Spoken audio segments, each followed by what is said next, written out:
সর্বপ্রথম সে মহামনিব রব্বে কারিমের দরবারে অন্তরের গভীর থেকে শুকরিয়া জ্ঞাপন করি যে আল্লাহ পাক রব্বুল আলামিন আমাদেরকে মায়া করে দয়া করে জান্নাতি বাগানে জান্নাতে কিছু আলোচনা করার শোনার তৌফিকটুকু দান করেছেন। সেজন্য সেই মহামনিবের দরবারে অন্তরের গভীর থেকে শুকরিয়া জ্ঞাপন করি আলহামদুলিল্লাহ। এই যে শুকরিয়া জ্ঞাপন করছে তাতে কি লস হয়েছে না লাভ হয়েছে?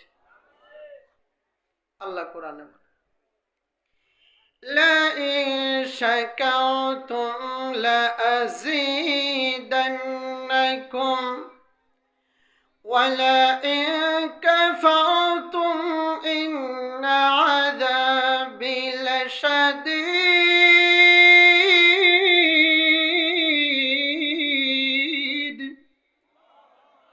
আল্লাহ বলেন লাইন শাকারতুম, যদি আমার কোনো বান্দা নিয়ামত পাইয়া নিয়ামত খাইয়া নিয়ামতের শুকরিয়া আদায় করে, লাযিদান্নাকুম, আল্লাহ বলেন আমি আল্লাহ আমার নিয়ামতকে বাড়ায় দেয়। ওয়ালাইন কাফারতুম, আর যদি কোনো বান্দা আমি আল্লাহ তাআলার নিয়ামত খাইয়া নিয়ামতের নাশুকরিয়া করে, আল্লাহ বলেন ইন্না আযাবি লাশাদীদ, যে আমি আল্লাহ তাআলার আযাব বড় কষ্টদায়ক। আরেক আয়াতে আল্লাহ وسيجزي الله الشاكرين।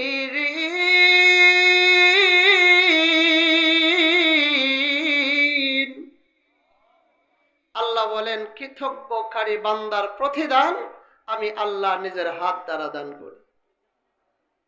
তাইলে আল্লাহ তাআলার শুকরিয়া করলে লাভ আছে না লস? فاذكروني أذكركم واشكروا لي ولا تكفرون।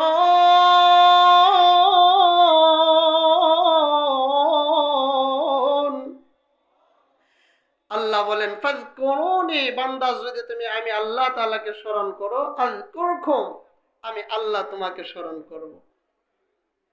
ওয়াশকুরুলি, আমি আল্লাহ তাআলার কৃতজ্ঞতা জ্ঞাপন কইর। ওয়ালা তাকফুরুন, কিন্তু নাশুকরিয়া করিও না, কুফরি করিও। তাহলে সর্বহালতে কার শুকরিয়া আদায় করব? আরো জোরে বলেন, কার শুকরিয়া আদায় করব? এখন কি আসতে বলার দিন রয়েছে? কি বলেন? মাঝে মধ্যে সিলেটে কিছু ভাষা আসবে, আপনাদের বুঝতে কি হইতে পারে, সমস্যা হইতে পারে, কারণ আমাদের সিলেটের ভাষা আর ঢাকার ভাষার মধ্যে আকাশ পাতাল ব্যবধান। সিলেটি খাঁটি কোনো ভাষায় যদি ঢাকা শহরে এসে কথা বলে, আপনারা বলবেন যে হ্যাঁ মনে চাইনা থেকে লাইমাইছে। কোথায় থেকে আইছে? সিলেটি দুই একটা ভাষা কি বলবো? কি বলেন? যদি সিলেটে যান গিয়া যদি বলেন হোস্টেলের ভিতরে যে ভাই মিষ্টি দেন, তাইলে আপনার হোস্টেলওয়ালা কি বলবো জানেন? কইবা মিষ্টি কোনগু খাইবেন, লালগু না কালাগু? তখন আপনি কইবেন কিরি, আমি কইলাম মিষ্টি খামু, হ্যাঁ কল লালগু খাইমু না খালাগু খাইমু। আসলে জিগাইছে যে আপনি কোনটা খাইবেন, লালটা খাইবেন নাকি কালাটা খাইবেন। আর যদি গিয়া বলেন যে ভাই পরি দেন, এই যে আপনাদের ঢাকা শহরে পরোটা বলে, কি বলে? পরোটা। যদি গিয়া বলেন পুরি দেন, তাইলে মনে করেন পিঠার বুঝ হয়ে গেছে। কারণ আমাদের সিলেটের মধ্যে পুরি কারে কয় জানেন? মায়াদেরকে কি কয়? পুরি কয়। যখন গিয়া পুরি চাইবেন তো হ্যাঁ মনে করবে হ্যাঁ মায়া চাইছেন। তাইলে সিলেটি কিছু ভাষা আসতে পারে, আপনাদের বোঝার যদি কি সমস্যা হয় বলবেন। তাহলে শুকরিয়া। আল্লাহর একজন পয়গম্বর ছিলেন মূসা আলাইহিস সালাতু ওয়াস সালাম, যিনি খুব রাগী মেজাজের ছিলেন। আল্লাহর পয়গম্বর মূসা আলাইহিস সালাম, যিনি আল্লাহর সঙ্গে তুর পাহাড়ে যাইয়া সরাসরি কথা বলতেন। একদিন মূসা নবী রাস্তা দিয়ে যান, এক যুবকে মূসা নবীরে বলেন, হে আল্লাহর পয়গম্বর মূসা আলাইহিস সালাম, আমি দীর্ঘদিন যাবৎ আল্লাহ তাআলার ইবাদত বন্দেগী করতেছি, আপনি তো আল্লাহর সঙ্গে সরাসরি কথা বলেন, আল্লাহকে জিজ্ঞেস কইরেন যে আল্লাহ তাআলা আমি যুবককে জান্নাতে দিবে না জাহান্নামে দিবে। কয় ঠিক আছে। মূসা আলাইহিস সালাম তুর পাহাড়ে গেলেন, যে আল্লাহরে জিগাইলেন, আল্লাহ আপনার এক বান্দা আপনার দীর্ঘদিন যাবৎ নাকি আল্লাহর ইবাদত বন্দেগী করে, লোকটা জানতে চাইছে জান্নাতে যাবে না জাহান্নামে যাবে। আল্লাহ কই লোকটা জাহান্নামে যাবে। মূসা আলাইহিস সালাতু ওয়াস সালাম তুর পাহাড় থেকে কথা বইলা আসলেন, যুবক রাস্তায় আবার দেখা। হে আল্লাহর পয়গম্বর মূসা আলাইহিস সালাম, আল্লাহকে জিজ্ঞেস করছিলেন যে আমি যুবককে জান্নাতে দিবে না জাহান্নামে দেবে? আল্লাহ বলছে আপনাকে জাহান্নামে দিবে। যুবক জাহান্নামের কথা শুই না কয় আলহামদুলিল্লাহ। যদি আমরা হইতাম যে একজন মালিক, মনে করেন দোকানের কর্মচারীর কি করেন, আপনি কর্মচারী কাজ করেন, আপনি সারা রাত্র দিন তার কাজ করেন, কাজ করার পরে যদি সারাদিন কাজ কইরা যদি মালিকে যদি আপনার কি মন খুশি না হয়, খালি হ্যান ত্যান করে, তাহলে আপনি কি করবেন? সারা রাত্র দিন কাজ করি আর মনই খুঁজে পাই না, দূর তো ফেলাই জায়গা, কি কন? কিন্তু যুবক আল্লাহর রাত্র দিন ইবাদত করে যখন শুনছে জাহান্নামে যাবে, যুবক নাশুকরিয়া আদায় করার কথা, যুবক কি বলে? আলহামদুলিল্লাহ। মুসা আলাইহিস সালাম জিজ্ঞেস করেন, যুবক তুমি কি জানো জান্নাত আর জাহান্নামের কি শাস্তি আর কি আরাম? কই জানি, জান্নাত শান্তি আর জাহান্নামও কি শাস্তি। তাইলে তুমি আলহামদুলিল্লাহ বলছো? আল্লাহ বানাইছে, যেই বুড়ি আল্লাহ বানাইছে, এই আল্লাহ বানায় যদি আমার জাহান্নামও দেখ দিয়া লাগ, আমার কোনো আসে যায় নাই। এই কথা বলিয়া যুবক সেজদায় পড়ে গেছে। প্রভু, দীর্ঘদিন যাবত তোমার ইবাদত বন্দেগী করি, মনে হয় সঠিকভাবে আদায় করতে পারি নাই। প্রভু গো, মনে হয় আমার ইবাদত বন্দেগীতে মনে হয় ত্রুটি বিচ্যুতি আছে, এজন্য মনে হয় আমাকে আপনি জাহান্নামের আসামি বানায় দিয়েছেন। হ্যাঁ প্রভু, আমি এটাও জানি যে আল্লাহ আমাকে জাহান্নামের আসামি বানিয়েছে, ওই আল্লাহ আমাকে জান্নাতের আসামি বানাইতে পারে।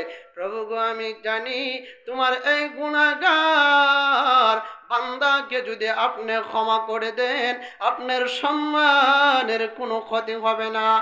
আর যদি আপনার এই গুনাহগার বান্দাকে ক্ষমা না করেন, আপনার সম্মান বৃদ্ধি পাবে না। প্রভু, আপনার এই গুনাহগার বান্দার ক্ষমার দ্বারা যদি আপনার সম্মানের ক্ষতি না হয়, ক্ষমা না করার দ্বারা যদি আপনার সম্মানের বৃদ্ধিও না হয়, আপনার এই গুনাহগার বান্দাকে ক্ষমা করে দেন।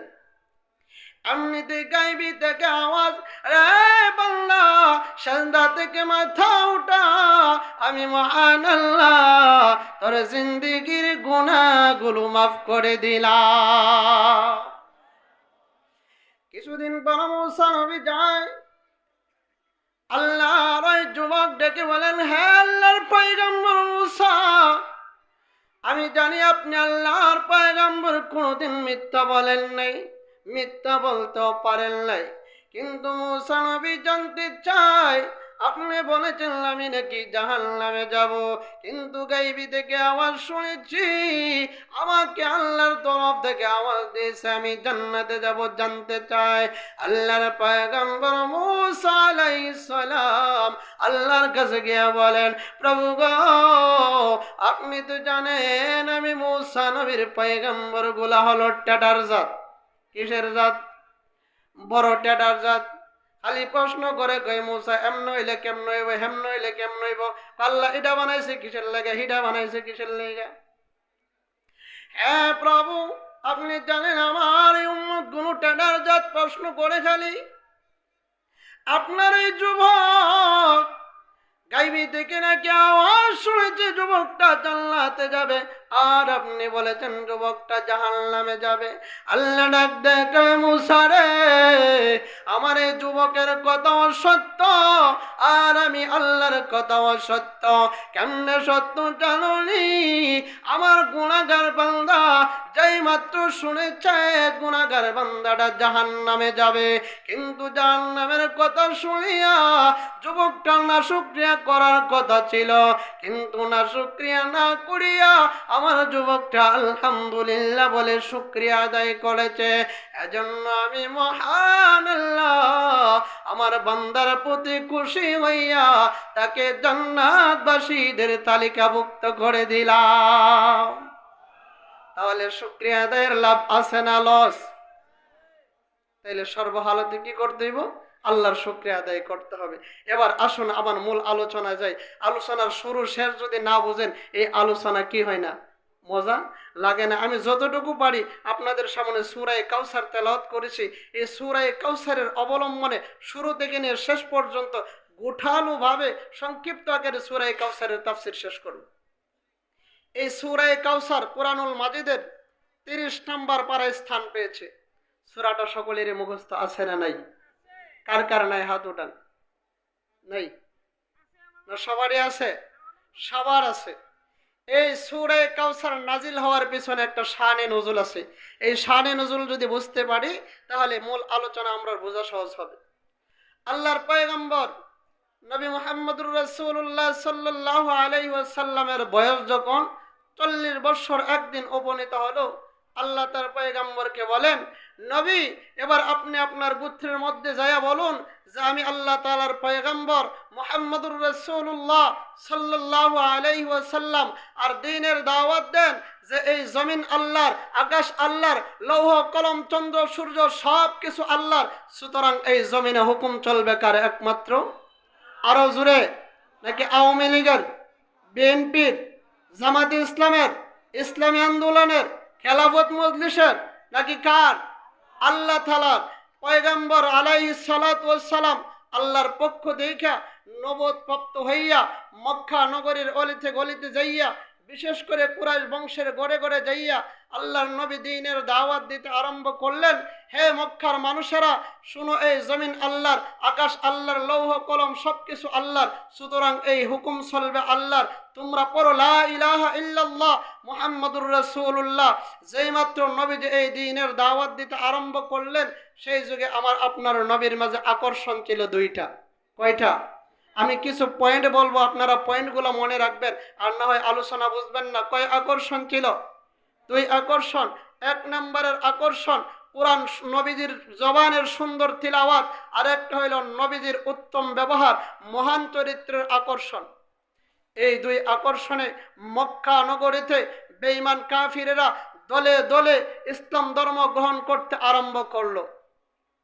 যখন এই দুই আকর্ষণে ইসলাম ধর্মর বৃদ্ধি প্রসার পাইতে লাগলো, এটা আবু জাহেল, উতবা, সাইবা মক্কা নগরীর কাফিরদের কাছে আর সহ্য হইল না। এমনকি তারা রাস্তায় নেইমা গেল। নবীজির আপন চাচা আবু লাহাব আর আবু লাহাবের বিবি উম্মে জামিল, উনারাও রাস্তায় লাইমা গেল। তাদের কথা হলো যে হে মক্কার মানুষেরা, তোমরা শোনো, মুহাম্মদ যে দ্বীনের দাওয়াত দেয়, এই দ্বীনের দাওয়াত কোনো সত্য দাওয়াত নয়। মুহাম্মদ যে এক আল্লাহর দাওয়াত দেয়, এটা সত্য নয়। মুহাম্মদ পাগল হয়ে গেছে, যায়ও না কেউ মুহাম্মদের কাছে, কেউ মুহাম্মদের দ্বীনকে গ্রহণ করিও না। নাউজুবিল্লাহ বলবেন না? যখন নাকি এই কথা বলতে আরম্ভ করলো, আল্লাহর পয়গম্বর আমার আপনার নবীর মনটা কষ্ট হয়ে গেল। প্রভু,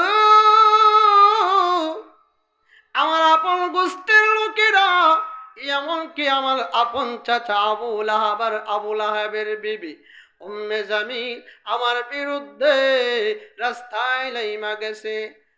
মানুষের কাছে যাইয়া দিনের দাওয়াত দেব, মানুষেরা বলবে আব্দুল্লাহর ছেলে মুহাম্মদ।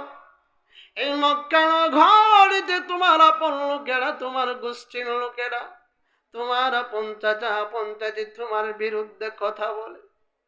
আরে মুহাম্মদ, কার কাছে আইসা তুমি দ্বীনের দাওয়াত দাও? হে প্রভু, আমি মুহাম্মদের মা নাই, বাবা নাই, এই মক্কায় আমার আপন বলতে কেউ নাই। আমার আপন লোকেরা আমার বিরুদ্ধে কথা বলে, আমার চাচা পর্যন্ত আমার বিরুদ্ধে গেছে। আমি যদি দ্বীনের দাওয়াত দেই, মানুষেরা যদি কথা আমাকে বলে, আমি কি বলবো? আল্লাহ রাব্বুল আলামিন বলেন, আগল বিজি চিন্তা করবেন না নবী গো, আপনি আপনার দ্বীনের দাওয়াত দিতে থাকেন। মানুষের পিছনে যারাই যা কিছু বলক, মানুষের অন্তর পরিবর্তনের মালিক কে? আরো জোরে বলেন কে? আল্লাহ কয়, ওগো নবীজি, যান আপনি দ্বীনের দাওয়াত দেন, আমি মানুষের মনের পরিবর্তনের মালিক। দেখেন কেমনে আল্লাহ মানুষের দিলে গোড়া দেয়। মক্কার মানুষেরা কয়, যে মুহাম্মদের আখলাক দেখিয়া, যার চরিত্র দেখিয়া, যে মুহাম্মদের ব্যবহার দেখিয়া, যাকে আমরা উপাধি দিয়েছি সাদেক, সত্যবাদী, আল্লাহ আমিন উপাধি দিয়েছি, লোকটা পাগল হয়ে গেছে, লোকটারে দেখার দরকার আছে। কি বলেন? আপনাদের এই গাজীপুর সিটিতে একজন সুনামধন্য লোকের বিরুদ্ধে যদি অপবাদ ওঠে, লোকটা পাগল হয়ে গেছে, আপনারা কি কইবেন যে পাগল কেমনে হইছে, দেখার দরকার আছে। কিন্তু মক্কার মানুষেরা আমার আপনার নবীকে এত পরিমাণে বিশ্বাস করেছে, আপন বাপের কাছে টাকা জমা দেয় না, মুহাম্মদের কাছে জমা দেয়। আমরা ব্যাংকে টাকা জমা রাখি, সেই যুগের মানুষেরা ব্যাংকে টাকা জমা রাখে নাই, নবী মুহাম্মদের কাছে টাকা জমা দেয়। ওই মানুষগুলা কয় মুহাম্মদ পাগল হয়ে গেছে, আর বিরুদ্ধে দেখা যায় বড় বড় লিডাররা নামছে। আবুল হাইব কি লিডার ছিল না? কি কন? ওই বড় বড় লিডাররা যেহেতু নামছে, হে মনে পাগল, ছোট খাটো পাগল না, বড় পাগলই হইব। এখন সবাই মিললে কয় আসো যায় দেখি পাগল কেমনে হয়েছে, পাগলটারে একটু দেখার দরকার আছে। এখন যারা রওনা হয়ে গেল পাগল দেখতে, তাদের কাছে আলামত হলো দুইটা। কয়টা? দুই আলামত। যে পাগল হবে ওই ব্যক্তি যার কাছে আলামত থাকবে দুইটা। এক নম্বরের আলামত, যার চেহারা সুরত ঠিক থাকবে না। কি থাকবে না?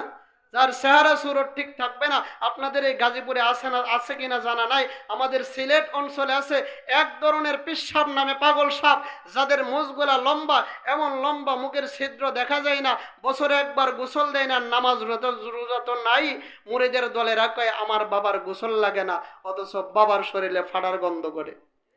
আপনারা বলেন হেরা কি পিসাব না পাগল সাপ?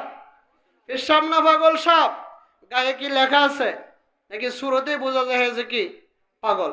মক্কার মানুষেরা রওনা হয়ে গেল যে পাগল হবে ওই ব্যক্তি যার চেহারা সুরত মিল থাকবে না। দুই নম্বরের আলামত হইল পাগল হবে ওই ব্যক্তি যার কথার আগাগোড়া মিল থাকবে না। রওনা হয়ে গেল খানায় কাবার দিকে পাগল দেখার জন্য। যাইতে যাইতে খানায় কাবার অদূর থেকে দেখা যায় খানায় কাবার এই দেওয়ালের মধ্যে এত সুন্দর একটা লাইট দেখা যায়, যেই লাইটটা চন্দ্রের সূর্যের আলোর চাইতে আরো বেশি পাওয়ার। একজনে জিগাই কেউ ভাই ওই যে কি খানায় কাবার দেওয়ালের মধ্যে একটা লাইট দেখা যায়, এটা কি চন্দ্রের আলো নাকি সূর্যের আলো? আর একজনকে দেখো এটা চন্দ্রের সূর্যের আলো নয়, এটাই হলো আব্দুল্লাহর ছেলে মুহাম্মদের সুন্দর চেহারার আলো। আমার নবী কেমন সুন্দর ছিলেন। আম্মা জান আয়েশা রাদিয়াল্লাহু তাআলা আনহা বলেন, রে পৃথিবীর মানুষ, আকাশের একটা সূর্য আছে, আর আমি আয়েশা রাদিয়াল্লাহু তাআলা আনহার ঘরে একটা সূর্য আছে। কিন্তু পৃথিবীর মানুষ, আকাশের সূর্য আর আমি আয়েশার সূর্যের মধ্যে পার্থক্য আছে। কি পার্থক্য জানুনি? কয় আকাশের সূর্য উদিত হয় ফজরের নামাজের পরে, আর আমি আয়েশার ঘরে যে সূর্য আছে ওই সূর্য উদিত হয় এশার নামাজের পরে। তিনি কে? আমার আপনার নবী মুহাম্মদ আরবি সাল্লাল্লাহু আলাইহি ওয়াসাল্লাম। শুধু তা নয়, আম্মা জান আয়েশা বলেন, আমার স্বামী মুহাম্মদের এত সুন্দর চেহারা, আমার স্বামী মুহাম্মদ যখন নাকি অন্ধকার রজনীতে আমি আয়েশার ঘরে প্রবেশ করতেন, আমি আমার স্বামীর চেহারার সৌন্দর্যের আলো দিয়া সুয়ের ছিদ্র দিয়া সুতা ঢুকাইতে পারতাম। কত সুন্দর চেহারা ছিল। আমার তো মনে হয় বাংলাদেশকে সারা বিশ্বের সকল নায়ক নায়িকা সুন্দর সুন্দরী যারা আছে সবগুলার যদি একত্রিত কইরা যদি একটা ঘরের ভিতরে ঢুকাইয়া, রুমের ভিতরে ঢুকাই যদি লাইটটা নিভাইয়া দেন, আমার তো মনে হয় সুয়ের ছিদ্র দেখা যাবে, দূরের কথা কুদালের ছিদ্র দেখা যাবে না। কি বলেন? নবীজির মা হালিমাতুস সাদিয়া বলেন, রা পৃথিবীর মানুষ, আমি নবীজির দুধ হালিমা, আমি বসবাস করি তায়েফের গ্রাম অঞ্চলে। পৃথিবীর মানুষেরা রে, এই তায়েফের কোনো এলাকা নাই যে এলাকা আমি হালিমাতুস সাদিয়া ঘুরে ঘুরে দেখি নাই। রে পৃথিবীর মানুষ, এই তামাম তায়েফ নগরী আমি হালিমাতুস সাদিয়া ঘুরে ঘুরে দেখেছি। আমার ছেলে মুহাম্মদের চাইতে সুন্দর কোন ছেলে এই তায়েফের কোথাও আমি হালিমা আজও দেখি নাই। নবীর মা আমেনা বক্তব্য দেয়, রে হালিমা, তুমি তো বসবাস করো তায়েফের গ্রাম অঞ্চলে, আর আমি আমেনা বসবাস করি মক্কা নগরীর ওয়ালিয়ার গলিতে। আমি আমেনাও বলি এই মক্কা নগরীর এমন কোনো ওয়ালি গলি নাই আমি আমেনা ঘুরে ঘুরে দেখি নাই। এই মক্কা নগরীর ওয়ালি গলি ঘুরে ঘুরে দেখেছি। আমার ছেলে মুহাম্মাদের চাইতে সুন্দর কোনো ছেলে এই মক্কার কোথাও আমি আমেনা আজও দেখি নাই। জিব্রাইল দুইজনের কথা মাঝখান নিয়ে আসলো। রে আমেনা, রে হালেম, হাত বলেছ মক্কায় দেখো নাই, হালেমা বলেছে তায়েফে দেখে নাই। এ আমেনা, হালেমা, তায়েফ আর মক্কা ছাড়া কোথাও তোমরা ভ্রমণ করো নাই। বেশির চেয়ে বেশি 5 থেকে 7টা রাষ্ট্র ভ্রমণ করেছ, এর চাইতে বেশি দিন কিন্তু ভ্রমণ করো নাই। রে আমেনা, রে হালেমা, শোনো, আমি জিব্রাইলকে আমার আল্লাহ বানানোর পর থেকে নিয়া আমি জিব্রাইল তামাম পৃথিবী কয়েক লক্ষ বার ঘুরে ঘুরে দেখেছি। কয়েক লক্ষ বার আমি জিব্রাইল চক্কর লাগিয়েছি। আমি জিব্রাইল আজও পর্যন্ত এই পৃথিবীর কোথাও আমার নবী মুহাম্মদের চাইতে সুন্দর কোনো মানুষ দেখি নাই। আমার আল্লাহ শুনতেছেন কিনা, কি বলেন? আল্লাহ ডাক কইরা জিব্রাইল, আমেনা বলেছে মক্কায় দেখে নাই, আলেমা বলেছে তায়েফের কোথাও দেখে নাই। জিব্রাইল তুমি বলেছ পৃথিবীর কোথাও দেখো নাই। আমি আল্লাহ যদি বলি দেখি নাই, এটা কিন্তু আমার বন্ধুর সালমাল হবে না। এ জিব্রাইল, আমেনা, আলেমা শোনো, পৃথিবীর মানুষদেরকে জানায় দাও আমি আল্লাহ আমার বন্ধুর পক্ষে সাক্ষী দেয়, আমার বন্ধুর চাইতে সুন্দর কোন মানুষ আমি আল্লাহ পৃথিবীতে সৃষ্টি করি নাই। আমেনা বলে মক্কায় দেখে নাই, হালেমা কয় তায়েফে দেখে নাই, জিব্রাইল কয় পৃথিবীতে দেখে নাই, আর আমার আল্লাহ কি কয় সৃষ্টি করে নাই। সৃষ্টি করলেন দেখতো, কি কর সৃষ্টি করলেন দেখতো। আমার আপনার নবী কেমন সুন্দর ছিলেন। আপনারা যেইভাবে আমার বয়ান শুনতেছেন, আল্লাহ নবী বিশ্বনবী রাহমাতুল লিল আলামিন মসজিদে নববীর মধ্যে এইভাবে সাহাবীদেরকে নিয়ে নবীজি বয়ান করতেন, আর সাহাবীরা সবাই নবীজির বয়ান শুনতো। আল্লাহ নবী একদিন বয়ান করেন, সমস্ত সাহাবীরা বয়ান শুনে নবীজি তাকাইয়া দেখে নবীজির একজন সাহাবী যার নাম হলো জাবের ইবনে সামুরা।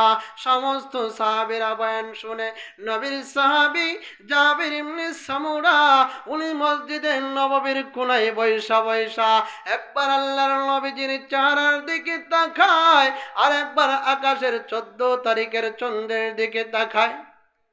আকাশের 14 তারিখের চন্দ্রটাকে এই লাইটের মতন না, এর চাইতে 1000 ভোল্টের। কি বলেন? মসজিদের নববীর কোণা থেকে আকাশের রজনী দেখে, কারণ ওই যুগে তো মসজিদ গুলা পাকা ছিল না, খেজুরের পাতার ছিল। ওই যুগে মসজিদ যদিও পাকা ছিল না, কিন্তু তাদের ইমান বলো পাকা ছিল। আজ মসজিদ পাকা আছে, মাগার ইমান কিন্তু পাখা নাই। যদি নবীর বিরুদ্ধে কেউ কথা বলে, হুজুররা যদি ডাক দেয়, আর যদি একটা গুলি কোনো মায়ের সন্তানে খায়, দেখবেন বিডি হুজুররা রে গাইলাইতে রাস্তা পর্যন্ত দিয়া মালায় দেয়, দেয় কিনা? ওই মোল্লা বেড়া মসজিদে খায়, পরের ঘরে খায়, মসজিদে ঘুমায়, আর কে এক আন্দোলনের ডাক দিছে, আমার ছেলে যায়া গুলি খাইয়া মরছে। কি বলেন? ওই যুগে মসজিদ পাকা ছিল না, ইমান বড় পাকা ছিল। জাবির ইবনে সামুরা একবার আল্লাহর নবীজির সুন্দর চেহারার দিকে তাকায়, আর একবার আকাশের চন্দ্রের দিকে তাকায়। আল্লাহর নবী দেখতেছেন নবীজি জাবির ইবনে সামুরাকে ডেকে ডেকে বলেন, রে জাবির ইবনে সামুরা, বুঝতে পারি না আমার সমস্ত সাহাবীরা আমার সামনে সুন্দর করে আমার বয়ান শুনতেছে, আর তোমাকে দেখতেছি। একবার তুমি আমি নবীজির চেহারার দিকে তাকাও, আর একবার আকাশের চন্দ্রের দিকে তাকাও, বুঝতে পারলাম না। জাবের ইবনে সামুরা বলেন, আগো নবীজি, আমি জাবের ইবনে সামুরা একবার আকাশের চন্দ্রের দিকে তাকাই, আর একবার আপনি নবীজির সুন্দর চেহারার দিকে তাকাইয়া দেখি যে আপনি নবী বেশি সুন্দর নাকি আকাশের 14 তারিখের রজনীর চাঁদটা বেশি সুন্দর। আল্লাহর নবী বলেন, রে জাবের ইবনে সামুরা, তুমি কি এতক্ষণে অবলোকন করেছো? জাবের ইবনে সামুরা ডাক দিয়ে কয়, আগো নবীজি, খোদার কসম করে বলি, আমি জাবের ইবনে সামুরা, আমি খোদার কসম করে বলি, আপনি নবীজি আকাশের 14 তারিখের চন্দ্রের চাইতে 1000 কোটি কোটি গুণে বেশি সুন্দর। তাহলে মনে আসেনি মক্কার বেঈমান কাফিরদের কাছে পাগল চেনার আলামত কয়টা ছিল? 2টা ছিল। 1 নম্বরের আলামত, পাগল হবে ওই ব্যক্তি যার চেহারা সুরত মিল থাকবে না। আমার আলোচনার ধারাবাহিকতা আপনারা মনে রাখবেন, যদি লাইন সাইরা কোনো দিকে যায় আপনারা ধরবেন। মক্কার মানুষেরা এত সুন্দর চেহারা দেখা কয়, একজন আরেকজনের হাতে ধইরা কয়, না রে, এত সুন্দর চেহারার মানুষ পাগল হইতে পারে না। 2 নম্বরের আলামত কি ছিল? পাগল হবে ওই ব্যক্তি যার কথার আগা আর গোড়া মিল থাকবে না। আর আসলেই দেখবেন পাগল যারা, হারার কথার আগা গোড়া কি পাওয়া যায় না, মিল পাওয়া যায় না। এক মাস্টার সাহেব নাকি গাড়ি থেকে লাইমা এক স্কুলে যাইয়া উঠছে। ওইটা স্কুলের ছাত্ররা কয়, ছাত্ররা তোমাদেরকে একটা প্রশ্ন দিমো, একটা অঙ্ক দিমো, অঙ্কটা আমারে কইরা দেখাইও। ছাত্ররা কয়, স্যার অঙ্কটা দেন। অঙ্কটা হইল, রাস্তা থেকে লাইমা তোমাদের স্কুল পর্যন্ত আসতে আমার সময় লাগছে 10 মিনিট। বাবারা তোমরা বলো তো আমার বয়সটা কত? আচ্ছা কোন তো, এটা কি ভালো মানুষের প্রশ্ন নাকি পাগলের প্রশ্ন? এই 10 মিনিট আসা যাওয়ার সঙ্গে তার বয়সের কোনো সম্পর্ক আছে? এখন তো ছাত্ররা খালি কলম কামড়ায় আর কই, কিরে বাপ দাদার সদ্য গোষ্ঠীতে তো এই ধরনের অঙ্ক কোনোদিন শুনি নাই, খালি কলম কামড়ায়। আর দেখবেন তো প্রত্যেকটা ক্লাসের মধ্যে 1-2টা টেটনা চালাক ছাত্র থাকে। তো এক টেটনাই করে কি, হ্যাঁ কলম কামড়ায় আর মুসকি মুসকি হাসে স্যারের দিকে তাকায়। স্যার কই, বেয়াদব, অঙ্ক দিছে, অঙ্ক বাইর করো, তুমি মুসকি মুসকি হাসো কিসের লাগা? ওই স্যার চিন্তা করবেন না, আপনি যে অঙ্ক দিছেন এই অঙ্কর ফলাফল আমি বাইর করে লিছি। ওই বাবা বলো তো আমার বয়সটা কত, কি ফলাফল পাইছো? তো স্যার যোগ বিয়োগ লসাগু মশাগু যাহা কিছু আছে সব কিছু মিলাই দেখছি আপনার বয়সটা বরাবর 60 বছর। আর আসলেই মাস্টার সাহেবের বছর 60। কানাটক করে কি মরছে? বগলা মরছে। কিন্তু স্যার বড় খুশি। কই, বাবা তুমি কিভাবে বুঝলে যে আমার বয়সটা যে 60 বছর? তুমি তো খুব মেধাবী ছাত্র। কই, স্যার তাইলে শোনেন কোন সূত্রে পাইছি।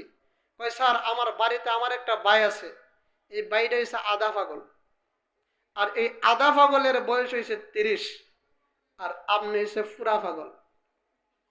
আধা পাগলের বয়স যদি 30 হয়, পুরা পাগলের বয়স কত? কই, স্যার সেই সূত্রে কইছি আপনার বয়সটা 60। তাহলে পাগল যাহের কথার আগাগোড়া কি পাওয়া যায় না, মিল পাওয়া যায় না। মক্কার বেঈমানের কাফিরেরা কয়, আসো যায় দেখি মুহাম্মদের কথার আগাগোড়া মিল আছে কিনা। নবীজির কাছে যখন গেল, নবীজির সুন্দর চেহারাটা ঘুরাইয়া কোরআনের তেলাওয়াত শুরু করলেন। বিসমিল্লাহির রাহমানির রাহিম।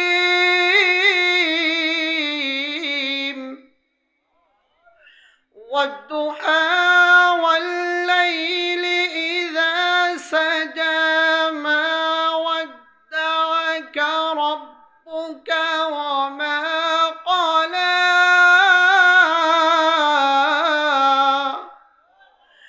ওয়ালাল আখিরাতু খায়রুল لك من الأولى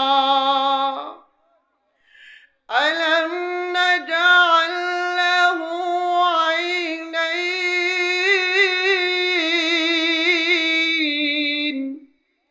ولسانا وشفتين وهديناه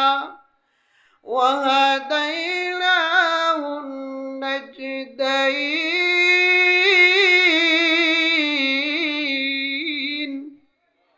মক্কার কাফির বেঈমানেরা কয়, আরে এত সুন্দর কথার মানুষ কোনোদিন পাগল হইতে পারে না। একজন আরেকজনের হাতে ধইরা কয়, এতদিন মুহাম্মদের বিরোধিতা যা করছে ভুল করছে, এখন এই কালিমা পইরা মুসলমান হয়ে যাব না। মক্কার বেঈমান কাফিররা আবু জাহল উতবা সাইবা কোথায় রে তোমরা? বের হয়ে এসো, আমরা জানি পাগল হবে ওই ব্যক্তি যার কাছে আলামত থাকবে দুইটা। এক নম্বরের আলামত হলো পাগল হবে ওই ব্যক্তি যার কথার আঘার গুড়া মিল থাকবে না। দুই নম্বরের আলামত হলো পাগল হবে ওই ব্যক্তি যার চেহারা সুরত কোনো মিল থাকবে না। কিন্তু রে আবু জাহেল, উতবা সাইবা, আবু লাহাব, আমরা মুহাম্মদের কাছে এসে দেখেছি আল্লাহর নবীজির এত সুন্দর চেহারা, আজ পর্যন্ত মক্কার কোথাও এত সুন্দর চেহারার মানুষ দেখি নাই। আমরা জানি পাগল হবে ওই ব্যক্তি যার কথা আগা আর পুরা মিল থাকবে না। কিন্তু মুহাম্মদের এত সুন্দর কথা আজ পর্যন্ত মক্কার কোন মানুষেরা বানাইয়া বানাইয়া বলতে পারে না। রে আবু জাহল, উতবা সাইবা, আমাদের বিশ্বাস হয়ে গেল আব্দুল্লাহর ছেলে মুহাম্মদ সত্য নবী। যে কোরআন শোনাইছে কোরআন সত্য। এতদিন বিরোধিতা করেছি, ভুল করেছি, আর দেরি করতে চাই না। এখনই আব্দুল্লাহর ছেলে মুহাম্মদের কালিমা পড়ে মুসলমান হয়ে গেলাম। আমার নবীজির কাছে চাইছিল, ফিরাইতে ফিরল না, কাছে যায় বিলল। তাইলে নবীজির এই তেলাওয়াতের আকর্ষণ পাইছেন কিনা? নবীজির তেলাওয়াত কত সুন্দর ছিল। আবু জাহেল, উতবা সাইবারা এমনি নবীজির বিরোধিতা করত, কয় যাইও না মুহাম্মদের কাছে, মুহাম্মদের কথা শুইনো না। কিন্তু আবু জাহেল, উতবা সাইবারা দিনের বেলা যদিও না করত, কিন্তু রাতের বেলা যাইয়া আমার আপনার নবীজির কণ্ঠের তেলাওয়াতটি হই শুনত। একদিন কয় কি আবু জাহেল, উতবা সাইবা, আবু লাহাইবা এই 4-5 বাটপারে মিলা কয়, কিরে আমরা তো খালি মানুষের ওয়াজ করি, কয় মুহাম্মদের কাছে যাইও না। এখন আমরা সূরাটি তুই রাত্রে গিয়া কি মুহাম্মদের তেলাওয়াত শুনি। এখন কোনোদিন যদি জনগণে দেখে আমরা যে তেলাওয়াত শুনি আর যদি ওয়াজ করি, তাহলে জনগণ কইবে এই সুরের দল, তোরাই যায় শুনো স্যার, আমরা রে না করস। কয় ঠিক আছে, আজকে দেখা আমরা যেহেতু ওয়াজ করি, আমরা কেউ মুহাম্মদের তেলাওয়াত শুনতে চাইতাম না। এই ওয়াজ দিনের বেলা করছে। রাইতে আবু জাহেল কয়, আজকে যেহেতু ওয়াজটা করছি তাহলে তো কেউ যাইতো না, আমি যাই মুহাম্মদের তেলাওয়াতটা শুনি। আবু লাহাব কয়, যেহেতু দিনের বেলা ওয়াজ হইছে, কেউ যাইতো না, আইন হইছে, তাইলে আমি যাই। এই 4 সূরায় কি করছে, সবার মনে মনে একই ধারণা। এই এক ধারণা নিয়ে 4 সূরা গিয়া মুহাম্মদের তেলাওয়াত শুনছে। সারা রাত্র তেলাওয়াত শুনছে। তেলাওয়াত শুই না, রাত্র শেষ, ফজর হইয়া সূর্য উঠবে বাপ, 4 সূরা এক জায়গায়। আবু জাহেল কয়, কেউ কালকে না আইন হয়েছিল? আবু লাহাব কয়, তুমিও তুই আইন মানছিলা? কয়, তুমিও তুই আইন মানছিলা? কয়, ঠিক আছে, আজকে প্রথমবারের মতন ভুল হয়ে গেছে, আগামীকাল থেকে কেউ মুহাম্মদের তেলাওয়াত শুনতে আসবা না। এরপরে আবু জাহেল আজকে যেহেতু দ্বিতীয়বারের মতন আইন হয়েছে, তাহলে তো কেউ যাইতো না, আমি যাই। আবু লাহাব কয়, দ্বিতীয়বারের মতন যেহেতু আইন হয়েছে, কেউ যাইতো না। এই 4 সূরার মনে একই ধারণা নিয়ে আবার পরের দিন রাত্রে গেছে, সারা রাত নবী মুহাম্মদের তেলাওয়াত শুনছে। শুইনা ফজরের পরে সূর্য উঠবে বাপ, আবার 4 সূরা এক জায়গায়। কই, কেউ কালকে না খালি দ্বিতীয়বারের মতন আইন করছো? তুমি দিয়েছো? ঠিক আছে, 2 বার আইন হয়েছে, আজকে একবারে চূড়ান্ত সিদ্ধান্ত, আগামীকাল দিকে যদি কেউ আসো তাইলে কিন্তু রাষ্ট্রীয়ভাবে কি আইন হইব। দেন না, এই যে এই 16 বছর হুজুর দইরা যে বাইন্দা কি করছে, কি কন কেউ আর যাহারা কই তিন সূরা আজকে রাষ্ট্রীয় আইন হয়েছে, কালকে থেকে কেউ যাইতে পারবে না। আবু জাহিল আজকে যেহেতু কড়াকড়ি আইন হয়েছে, তাহলে কেউ যাইতো না, আমি যাই। আবু লাহেব আজকে যেহেতু কড়াকড়ি আইন হয়েছে, কেউ যাইতো না, সাইরে সূরার মনে একই কথা। আবার পরের দিন গেছে, সারা রাত তেলাওয়াত শুনছে, শোনার পরে আবার ফজরের আজান হয়েছে, সূর্য উঠবে উঠবে বাবা, আবার সাইরে সূরা এক জায়গায়। তাইলে আমার নবীজির কণ্ঠের তেলাওয়াতের আকর্ষণ ছিল না নাই? কি বলেন? এই ছিল নবীজির এক নম্বরের আকর্ষণ। পয়েন্ট দুইটা দিছিলাম, মনে আছে? কয় শর্তে, কয় আকর্ষণে মক্কার বেঈমানেরা মুসলমান হয়েছিল? দুই আকর্ষণে। একটা হইল নবীজির সুন্দর তেলাওয়াত, রাখলাম এক আকর্ষণ। এবার আসুন দ্বিতীয় আকর্ষণ, আল্লাহর নবীজির মহান চরিত্রে, নবীজির উত্তম আচরণে মক্কার বেঈমান কাফিরেরা দলে দলে মুসলমান হয়েছে। আমার আপনার নবীজি কেমন চরিত্রের অধিকারী ছিলেন?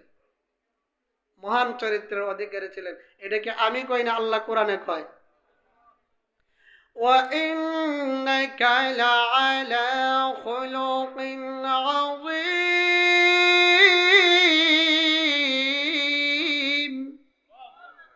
আল্লাহ কয় নবী আপনি নিশ্চয় মহান চরিত্রের অধিকারী। এমনি তো আমরা জনগণে যদি কোনো প্রার্থী খার হয়, এমনি মিছিল দেয়, কয় অমুক ভাইয়ের চরিত্র ফুলের মতন পবিত্র, আর আকজুরে কয় নামাজ পড়ে না এক ওয়াক্ত, কয় কিনা? কি বলেন? আর আমার নবীর চরিত্রের সার্টিফিকেট কে দেয়? আল্লাহ দেয়। আল্লাহ নবী কেমন চরিত্রের অধিকারী ছিলেন? বিশ্বনবী রাহমাতুল লিল আলামিনের কাছে এক ইহুদি টাকা পাবে। কি পাবে? টাকা পাবে। তাইলে আমার নবী যে মহান চরিত্রের অধিকারী ছিলেন, বোঝানোর জন্য ঘটনাটা বলি। কারণ উত্তম চরিত্র এক জিনিস, আর মহান চরিত্র কি আরেক জিনিস। উত্তম চরিত্র আর মহান চরিত্র সংজ্ঞাটা আগে বলি। উত্তম চরিত্র হইল আমনের একজনের থাপা দিছে, আপনি কি করলেন না, মাফ কইরা দিলেন, প্রতিবাদ করলেন না, এটা হচ্ছে উত্তম চরিত্র। আর মহান চরিত্র হইল আপনারে থাপা দিছে, আপনি যাই জিগাইলেন, ভাই যে হাত দ্বারা থাপা দিছেন হাতে কি ব্যথা পাইছেন? এটা কার চরিত্র ছিল? আমার আপনার নবীজি। এক ইহুদি নবীজির কাছে টাকা পাবে। মনে করেন আজকে হইলে কি সোমবার, আগামী বৃহস্পতিবারের দেওয়ার তারিখ। নবীজি রাস্তা দিয়ে হাঁটতেছেন, নবীজির সঙ্গে নবীজির সাহাবী হযরত ওমর রাদিয়াল্লাহু তাআলা আনহু। সাহাবীটা নরম না গরম? খুব গরম। আল্লাহর নবী কয় ওমর তুমি যেই রাস্তা দিয়ে যাও, শয়তান 40 দিন পর্যন্ত এই রাস্তায় আসে না। তাইলে নবীজি হাঁটতেছেন রাস্তা দিয়া, একটা চাদর কিংবা রুমাল এইভাবে রসুলের গলার মধ্যে পেঁচানো। ইহুদি আগামী বৃহস্পতিবারে দেওয়ার কথা, সোমবারে আইসা রসুলের চাদর মুবারকে টান দেয়, কয় মোহাম্মদ আমার টাকা কই? আপনার এখন তারিখ মতো আসছে না তারিখের আগে আসছে? নবীজি পিছন দিক দিয়ে তাকায় দেখে পাওনাদার। নবীজি মুস্কি হাসি দেখে ভাই আসছেন, ভাই আপনি আসছেন। আর নবীর সাহাবী হযরত ওমর পায়ের রক্ত মাথায় উঠে গেছে। ইহুদি আমরা নবীর সামনে কাউকে নবীর অনুমতি ছাড়া আঘাত করি না। যদি আজকে নবী এই জায়গায় না থাকতো, তাইলে আমি ওমরের তরবারি দ্বারা তোমার ফাইসালা হয়ে যাইত। আল্লাহ নবীকে ওমর সাবধান, পাওনাদারকে ধমক দেওয়া যাবে না, সে টাকা পাবে বলেই তো আসছে। যাও ওমর, তার পাওনা টাকা 200 দিরহাম বাইতুল মাল থেকে দিয়ে দিবা। আর তুমি যে বলছো নবী এই জায়গায় না থাকলে এনকল লাইনে তেনকল লাইনে, এজন্যই জরিমানা স্বরূপ তোমার নিজের পকেট থেকে 50 দিরহাম তাকে জরিমানা দিয়ে দিবা। হযরত ওমরকে আল্লাহ বেয়াদবি করলো কে, আর তোমার নবী জরিমানা ফালাইলো কার উপর? সব তোমার নবীর ইচ্ছা। হযরত ওমর ইহুদিকে নিয়ে বাইতুল মাল থেকে 200 দিরহাম দিলেন, আর 50 দিরহাম নিজের পকেট থেকে বাইর কইরা, ভাই ইহুদি টাকা পাইছস? পাইছি। কই আবার সোজা রওনা, কারণ তোরে দেখলেই আমার মাথা কি গরম হয়ে যায়। ইহুদি কয় ওমর আমি টাকা নেওয়ার জন্য আসি নাই। সুবহানাল্লাহ বলবেন না? ওমর আমি টাকা নেওয়ার জন্য আসি নাই রে ওমর, আমি তাওরাত কিতাব রিসার্চ করে দেখেছি, এই কুরআনের বংশর ছেলে আব্দুল্লাহর ছেলে মুহাম্মদ সত্য নবী, এটা আমার দৃঢ় বিশ্বাস হয়ে গেছে রে ওমর। এই তাওরাত কিতাবের মধ্যে একটা গোপন তত্ত্ব লেখা আছে, আখিরি জামানের নবী নবী যিনি হবেন, যিনি আখিরি জামানের নবী হবেন, ওই নবীজির কেমন চরিত্রের অধিকারী হবে, উনি মহান চরিত্রের অধিকারী হবেন। ওনাকে কেউ যদি আঘাত করে উনি প্রতিবাদ নেবেন না, বিনা শর্তে ক্ষমা করে দিবেন। এই মহান চরিত্রটা মুহাম্মদের কাছে আছে না নাই, এই জিনিসটা পরীক্ষা করার জন্যই আমি মুহাম্মদ নবীর সঙ্গে আজকে বেয়াদবিটা করেছি। কারণ গুতা না দিলে বোঝা যায় না কে সদ্রি কে সামার। কি বলেন? এমনি তো দেখবেন জুনায়েদ বুগদাদি বড় আল্লাহওয়ালা মানুষ, মাথা থেকে পা পর্যন্ত সুন্নতের কোনো অভাব নাই, গুতা দিয়ে দেখেন যে আসলে কি আল্লাহর ওলি না শয়তানের ওলি। এক ব্যয় বলি, ব্যয়ের লোকে আত্মীয় করছে, নতুন আত্মীয়, তো ব্যয়ের বাড়িতে গেছে, যায় কই ব্যয় সাহেব নতুন আত্মীয়তা করছি, আপনার এলাকাটা একটু গুইরা গাইরা দেখি। কই যান। ব্যয় মানুষ বাইরেছে, বাইরিয়া রাস্তায় বাইরিয়া পাইছে এক যুবক ছেলেরে পায়া কই ভাতিজা তোমার বাড়ি কইও। যুবক ছেলে এমন এক এলাকার নাম কইছে যে এলাকার মানুষ খুবই উগ্র। উগ্র কারে কই? যারা ঝগড়া কম করে বেশি করে, বেশি করে। এখন চাচাই কয় না ভাতিজা তোমার আচার আচরণে কয় না যে তোমার বাড়িটা যে এই এলাকা, কয় না চাচা আমার বাড়িটা এই এলাকায়, কয় না ভাতিজা আমার বিশ্বাস হইতেছে না, কয় না চাচা আমার বাড়িটা এই এলাকায়, কয় না ভাতিজা আমার বিশ্বাস হইতেছে না। একবার দুইবার তিনবার যখন কইছে, কয় বুইরা বিশ্বাস যদি নয় গাল ফাদের একটা থাপ্পড় বসাইমু। ওই ভাতিজারে এতক্ষণে বিশ্বাস হয়েছে তোর বাড়িটা যে আসলে এই কারণে। তাইলে গোতা না দিলে বোঝা যায় না কে সদ্রে কে সামান। এই মহান চরিত্রের গুণটা আল্লাহ নবীজির কাছে আছে না নাই, এই জিনিসটা পরীক্ষার জন্য আমি বেয়াদবিটা করেছি। ওমর রে আর দেরি করতে চাই না, এই মুহূর্তে আমাকে আল্লাহর নবীজির কাছে নিয়ে যাও, আমি জিন্দেগির জন্য কালিমা পড়ে মুসলমান হয়ে যাব। তাহলে দুই আকর্ষণ ছিল। কই আকর্ষণ? এক নম্বরে ছিল নবীজির সুন্দর তেলাওয়াত, দুই নম্বরের আকর্ষণ ছিল আল্লাহর নবীজির মহান চরিত্রের। এই দুই আকর্ষণে মক্কার বেঈমান কাফিরেরা যখন দলে দলে মুসলমান হইতে আরম্ভ করলো, সেই যুগে আস ইবনে ওয়াইল নামক এক ইহুদি নাস্তিক, এক খ্রিস্টান, আস ইবনে ওয়াইল, হ্যাঁ কয় এই আবু জাহেল উতবা সাইবা আমরা তো মুহাম্মদের বিরোধিতা যত করি ততই দেখা যায় তার খালি লাভ হইতেছে, যত বিরোধিতা করি ততই তার সই লাভ হইতেছে। এই আবু জাহেল উতবা সাইবা তোমরা শোনো, আমি একটা নতুন বুদ্ধি পাইছি। কয় কি বুদ্ধি পাইছে? কয় হ্যাঁ বিরোধিতা যত করি ততই যেহেতু বাড়ে, আজকে দেখে আর বিরোধিতা করতাম না। কয় মুহাম্মদের ছেলে কোনো সন্তান নাই, মুহাম্মদ মরার পরে মুহাম্মদের বাত্তি জ্বালানোর মতন কোনো লোক থাকবে না, নবীজিকে বাত্তি জ্বালানোর মতন লোক থাকবে না। আত্মার নির্বংশ বইলা গালি দিছে। কি বইলা? নির্বংশ বইলা গালি দিয়েছে। নবীজির মনটা কষ্ট লেগে গেছে, নবীজিকে আত্মার নির্বংশ বইলা গালি দিছে। আমরা সমাজে যেটারে আটকুরা কয়, কি কয়? আটকুরা। অথচ আমার নবীজির ছেলে দুইজন কি তিনজন ছেলে সন্তান ছিলেন, তারা ছোটবেলায় মারা গেছে। কেন মারা গেছে? নবীজি কি আল্লাহ কেন নিয়ে গেছেন? এর ভিতরে হেকমত আছে। এই হেকমত যে আমি সব যদি বলতে যাই তাইলে রাত বাজবে 2টা, আর আমার আলোচনাও শেষ হবে না। মাঝখানে আপনাদেরকে নদীর মাঝে রাইখা যাবো, এরপরে বলবেন হুজুর সিলেট থেকে আসছিল আগাগোড়া কিছুই বুঝছি না। তাইলে সংক্ষিপ্ত আকারে বইলা যায়। তাহলে নবীজির 3জন ছেলে ছিল, তাদেরকে দুনিয়া থেকে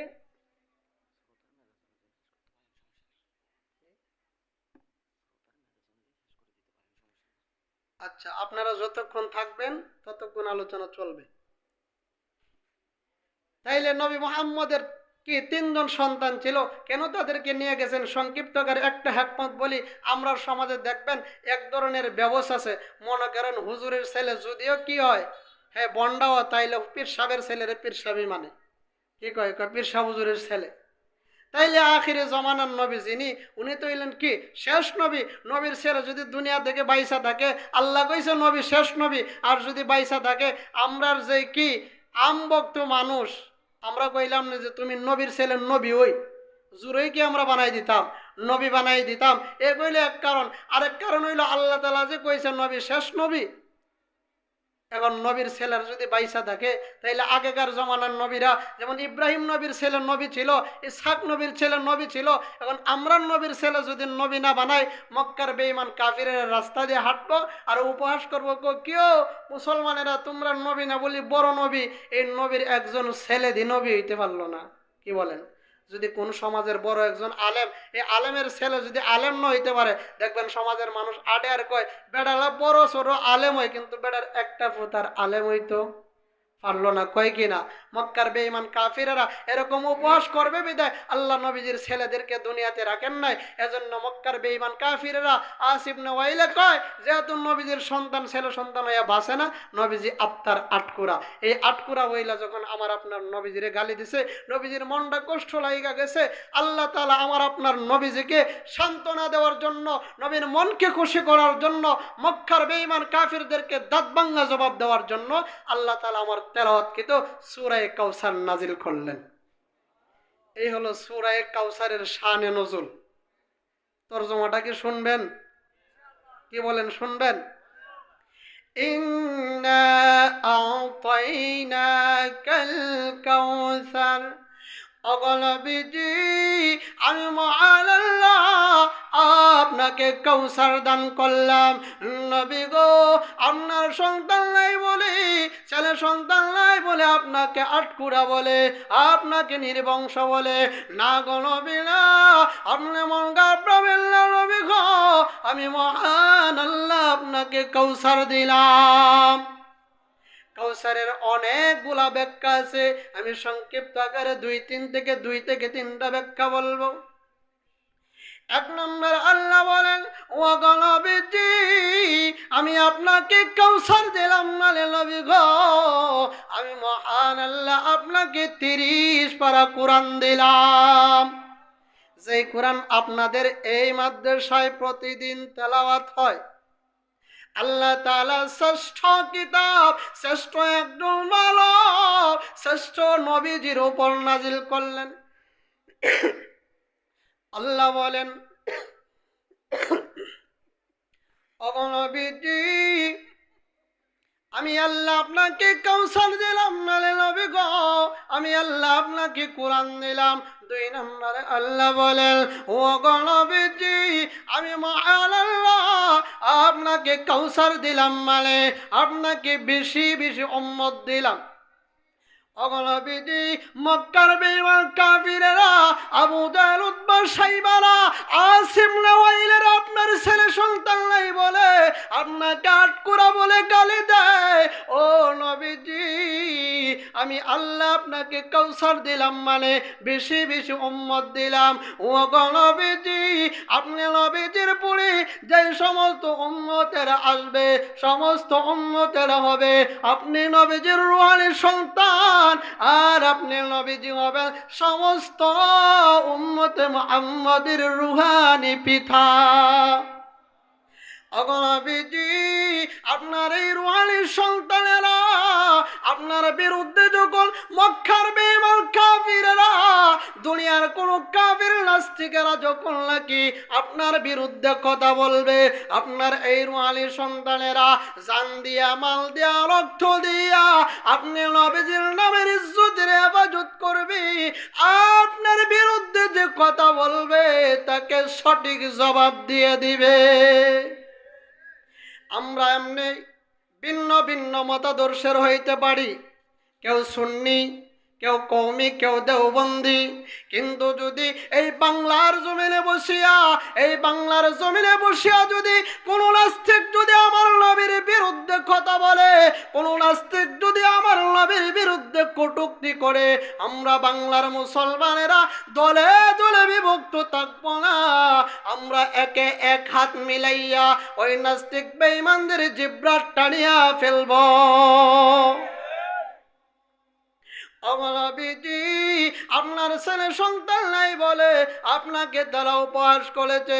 ও নবীজি সমস্ত উম্মতে মুহাম্মাদি হবে আপনি নবীজির রূহানি সন্তান।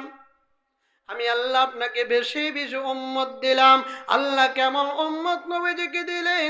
আল্লাহ নবী বলেন, রে আমার সাহাবীরা, আল্লাহ আমাকে কেমন উম্মত দিলেন? হয়তো স্বপ্ন যুগে আর না হয় মেরাজের রজনীতে আল্লাহ আমাকে দেখায় দিয়েছেন। আল্লাহ নবী বলেন, হে আমার সাহাবীরা, আমি নবীজির সঙ্গে সমস্ত নবীরা তাদের উম্মত নিয়ে আমার সঙ্গে সাক্ষাৎ করেছে। কোন নবীজি 500 উম্মত নিয়া, কোন নবীজি 100, কোন নবী 50 জন, কোন নবী 20 জন, কোন নবী 10 জন, কোন নবী 5 জন, কোন নবী 2 জন, কোন নবী 1 জন, কোন নবী 9 জন, মানে উম্মত নাই। হঠাৎ করে তাকায় দেখি একজন নবী আল্লাহর জলিলুল কদর পয়গম্বর মুসা আলাইহিস সালাতু ওয়াস সালাম 6 লক্ষ উম্মতের বলিয়া আমি নবীজির সঙ্গে সাক্ষাতে আসতেছি। এই 6 লক্ষ উম্মত দেখিয়া আল্লাহর নবীজির মন বেজার হয়ে গেল। নবীজি মনে মনে ভাববেন যে আমার তো মনে হয় 6 লক্ষ উম্মত হবে না। নবীজির মন বেজার দেখা আল্লাহ ডাক দিয়ে কই, নবী গো, আপনার মন বেজারের কারণ জানতে চায়। আল্লাহ নবী বলেন, প্রভু গো, উনি কোন পয়গম্বর 6 লক্ষ উম্মত নিয়া আমি নবীজির সঙ্গে সাক্ষাতে আসতেছে? ওগো প্রভু, আমার তো মনে হয় 6 লক্ষ উম্মত হবে না, এজন্য আমি নবীজির মন বেজার। আল্লাহ ডাক দেয়, ওগো নবীজি, আপনি নবীজির 6 লক্ষ নয়, 6 কোটি নয়, আপনি নবীজির অসংখ্য অগণিত উম্মত। নবী গো, এখনই আমি আল্লাহ দেখায় দিতেছি। আল্লাহ ডাক দেয়, নবীজি, আপনার চেহারাটা ডান দিকের আসমানের দিকে ঘুরান। নবী বলেন, ঘুরাইলাম। তাকাইয়া দেখি মানুষের ভিড়ের কারণে ডান দিকের আসমান দেখা যায় না। ও নবীজি, আপনার চেহারাটা বাম দিকের আসমানের দিকে ঘুরান। নবী বলেন, ঘুরাইলাম। তাকাইয়া দেখি বাম দিকের আসমান মানুষের ভিড়ের কারণে দেখা যায় না। ও নবী, আপনার চেহারাটা সামনের আসমানের দিকে ঘুরান।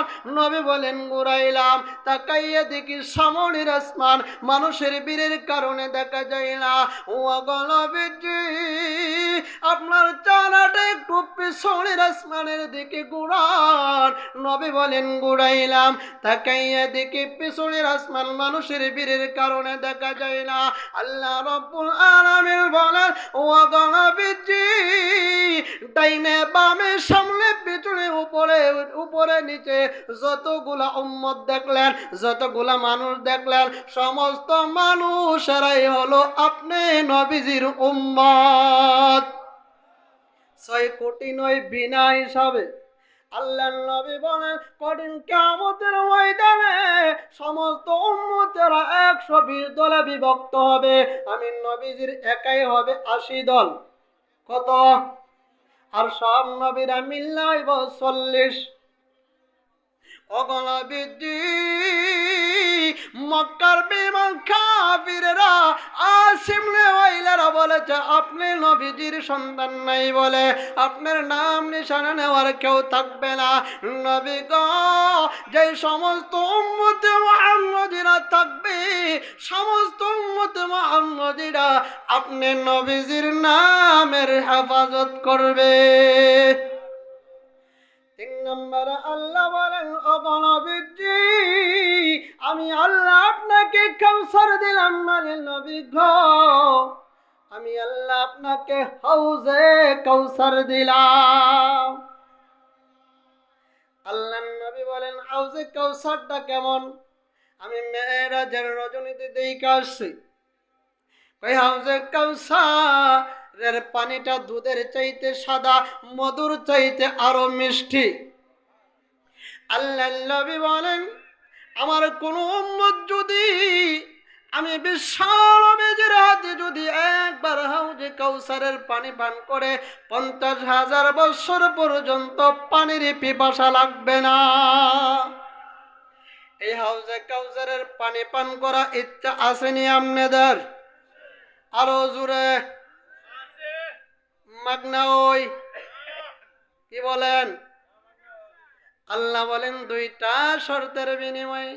কয় শর্তের বিনিময়ে? এটা কি হৌর বাড়ি পাইছেন? হৌর বাড়িতে জামাই যখন যা হালি হালিরা বিভিন্ন ধরনের আইটেম, পোলাও, আঙ্গুর, আপেল, নাশপাতি পিঠা দেয়, আর দুলাভাই রাক্ষসের মতন খালি গুল্লা ডুহায়, এত মাগনা? কি কন? আল্লাহ নবী বলেন, আল্লাহ কয় গো নবীজি, আমি আপনার উম্মতকে আপনাকে যে কাউসার দিলাম নবী গো, দুইটা শর্তের বিনিময়ে। ফাসাল্লি লিরাব্বিকা ওয়ানহার। ওগো নবীজি, এক নম্বরের শর্ত হলো নবী গো 5 ওয়াক্তের নামাজ। বেয়াদবি ক্ষমা করবেন, এই জায়গায় অনেকে আছেন বা বাসা বাড়িতে আছে, ওয়াজ শুনতেছে, এশারের নামাজ পড়ে নাই, নিয়ত কইরা বইছে, কয় হুজুর ওয়াজ করতে দেন, ফজরের নামাজও আছে না নাই? তাইলে কি হাউজে কাউসারের পানি কি নামাজ ছাড়া ওই? নামাজের আলোচনায় যদি ঢুকি তাইলে অনেক লম্বা আলোচনা হয়ে যাবে, তবে নামাজ না পড়লে একটু শাস্তির কথা আমি বলতেছি।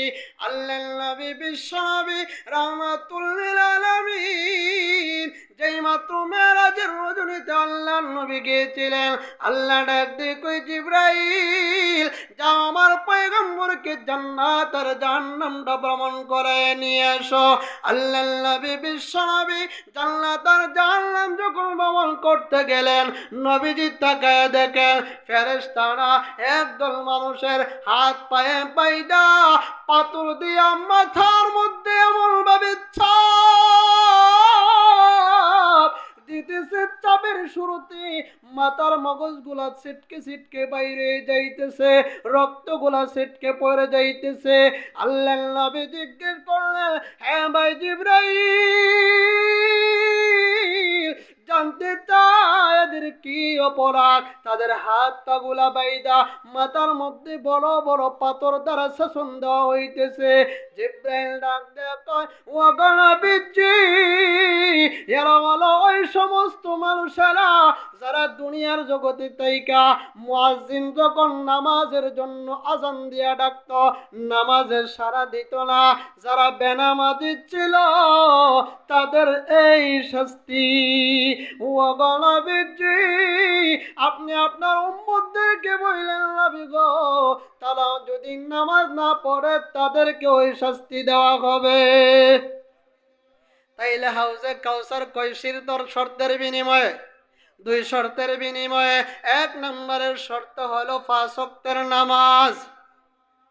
2 নম্বরের শর্ত হলো ও নবীজি, 2 নম্বরের শর্ত হলো কুরবানি। এটা কি গরু কুরবানি? কি গন? গরু কুরবানি। দুনিয়ার জগতে গরু কুরবানির চাইতে সহজ কোনো আমল নাই। তাহলে কি কুরবানি? কই আমার জান, আমার মাল সব কিছু আল্লাহর রাস্তায়, নবীর রাস্তায়। আমার জান চলে যাবে, মাল চলে যাবে, তারপরেও নবীজির ইজ্জতের হেফাজত করতে হইব। কি বলেন? এরকম হেফাজত সাহাবীরা করছেন কিনা? আল্লাহর নবী বিশ্বনবী রাহমাতুল লিল আলামিন উহুদের যুদ্ধের ময়দানে চতুর্দিক থেকে তীর আসতেছে। আল্লাহর নবী বলেন, সাহাবীরা রে, চতুর্দিক থেকে তীর আসতেছে, কে আছো আমি নবীজিকে হেফাজত করবে? একজন নয়, 2 জন নয়, 5 জন সাহাবী দাঁড়ায় গেল। এর মধ্যে একজন সাহাবী ছিলেন হযরত আবু দুজানা রাদিয়াল্লাহু তাআলা আনহু। কাফিরদের দিকে পেটের পিঠ দিয়া, পেটের বুক দিয়া নবীজির দিকে পিঠ দিয়া কয়, কাফিরেরা রে, যত তীর মারার মারো, আমি আবু দুজানার পেটে পড়বে, পিঠে পড়বে, বুকে পড়বে, একটা তীরও আল্লাহর নবীজির উপর লাগতে দিব না। এমন ভাবে তীর আসতেছে, আবু দুজানা রাদিয়াল্লাহু তাআলা আনহুর বুকে ডুইকা ডুইকা পেট মুবারকে ডুইকা আবু দুজানার নারী বুড়িগুলা খসে খসে পড়ে যাইতেছে। একজন সাহাবী ডাক ডাক, রে আবু দুজানা সরে দাঁড়া, আমি দাঁড়াই। আবু দুজানা কয়, ও সাহাবী শোনো, আমি আবু দুজানার গায়ে বিন্দু পরিমাণ রক্ত থাকতে আমি আবু দুজানা নবীজির হেফাজত থেকে লড়ব না। হে আবু দুজানা, তাহলে একটু মুসরা মাসরা দে, তীরগুলা তো তোর নারী বুড়িগুলা খসে পড়ে যাইতেছে। আবু দুজানা ডাক ডাক কয়, হে নবীর সাহাবী, আমি যদি একটু মুসরা দেয় আর ওই ফাঁক দিয়ে যদি একটা তীর আইসা যদি আল্লাহর নবীজির গায়ে লাইগা যায়, হাসরের ময়দানে আমি আবু দুজানা আশিকে রাসূল হতে পারবো না। তাহলে দুই শর্তের বিনিময়ে যে আল্লাহ তাআলা কাউসার দিলেন, এক নম্বরের শর্ত হলো নামাজ, দুই নম্বরের শর্ত হলো কুরবানি। আল্লাহর রাস্তায় জান যাবি, আল্লাহর রাস্তায় মাল যাবি, নবীজির ইজ্জতের হেফাজতের জন্য সব কিছু বিলিয়ে দিতে হবে। ইন্না শানিআকা হুয়াল আবতার। অগণবিজি মক্কার বিমান কাফিরেরা আপনার ছেলে সন্তান নাই বলে আপনাকে আটকুরা বলেছে, নির্বংশ বলেছে।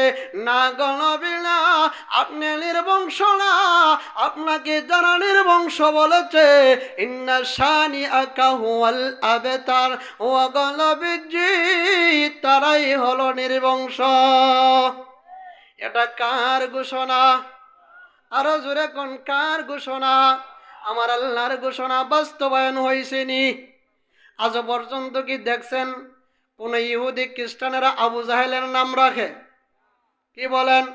আবু লাহাবের নাম রাখে। তাহলে কেমন ভাবে বাস্তবায়ন হয়েছে?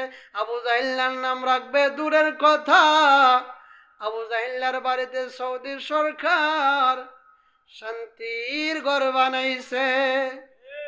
কি ঘর? শান্তির ঘর, বাথরুম। কি রুম? বাথরুম বানাইছে। বাংলাদেশ থেকে হাজির সাহেবরা যখন হজ করতে যায়, এয়ারপোর্টে আইসা হের পায়খানা ধরছে, ছাড়ে না, জমাইছে। 6 ঘন্টা বিমান পাড়ি দিয়া লামসে যায় জেদ্দায়, ধরছে, ছাড়ে না। 3 ঘন্টা গাড়ি দৌড়ায় গেছে মক্কায়, গিয়া এক হাজি আর এক হাজিরে জিগায়, ও হাজি সাহেব, আবু জাহেলের বাড়িটা কোনটা? কিসের লাইগা? ও বাংলাদেশ থেকে জমাই আনছে, এটা হের বাড়িতে ছাড়ার লাইগা। তাহলে নবীজি আপনাকে যারা নির্বংশ বলেছে, নবী গো আপনি নির্বংশ নয়, যারা বলেছে তারাই নির্বংশ। তারা বলেছিল আপনি নির্বংশ, আপনার নাম নিশানা নেওয়ার মতন কেউ থাকবে না। কিন্তু নবী গো, আমি মহান আল্লাহ আপনার নাম আকাশ বাতাস উদার করে 24টা ঘন্টায় আপনার নাম মানুষের মুখে জারি করে দিব। নবীর নাম হয় কিনা 24 ঘন্টা? মুয়াজ্জিন যখন ফজরের আযান দেয়, আল্লাহু আকবার, আল্লাহু আকবার, আশহাদু আল্লা ইলাহা ইল্লাল্লাহ, আশহাদু আন্না মুহাম্মাদার রাসূলুল্লাহ বলে কিনা, যোহরের আযানে বলে কিনা, আসরের আযানে বলে কিনা, এইভাবে 5 ওয়াক্ত আযানে বলে। শুধু কি বাংলাদেশে আযান হয় নাকি তাম পৃথিবীর প্রত্যেকটা মুসলমান রাষ্ট্রে আযান হয়? ঢাকাতে যে সময় আযান হয়, সিলেটেও কি সেই সময়ে আযান হয় নাকি 4-5 মিনিট বেশ কম থাকে? এইভাবে প্রত্যেকটা রাষ্ট্রে যদি ঢাকার সিলেটে 8 থেকে 10 মিনিট ব্যবধান হয়, বাংলাদেশ আর ইন্ডিয়া আরেকটু ব্যবধান, ইন্ডিয়ার আমেরিকা আরেকটু ব্যবধান। এইভাবে ব্যবধানের দিক থেকে দেখা যায় 24টা ঘন্টার ভিতরে তাম বিশ্বে মুসলমানদের আজান হয়, আর আজানের সাথে সাথে আমার আপনার নবীজির নাম উচ্চারিত হয়। তাহলে তারা যে বলেছিল নবী নির্বংশ, কে নির্বংশ? নবী না তারা? ইন্না শানিআকা হুয়াল আবতার, ও নবীজি তারাই হলো নির্বংশ। এই হলো সূরা কাউসারের শুরুর দিকে শেষ পর্যন্ত সংক্ষিপ্ত আকারে তাফসীর। জানি না আপনারা বুঝতে পারছেন কিনা, কি বলেন? আলোচনা বুঝাইতে পারছি? এটা সংক্ষিপ্ত আকারে। আমার নিয়ত ছিল আপনাদেরকে সামনে রেখা 2 থেকে 2.5 ঘন্টা বয়ান করবো, এরকম নিয়ত আমার ছিল। আমারে বলছিল বাদ এসা বয়ান দেবে, এই জায়গায় 11টার সময় বসাইছে।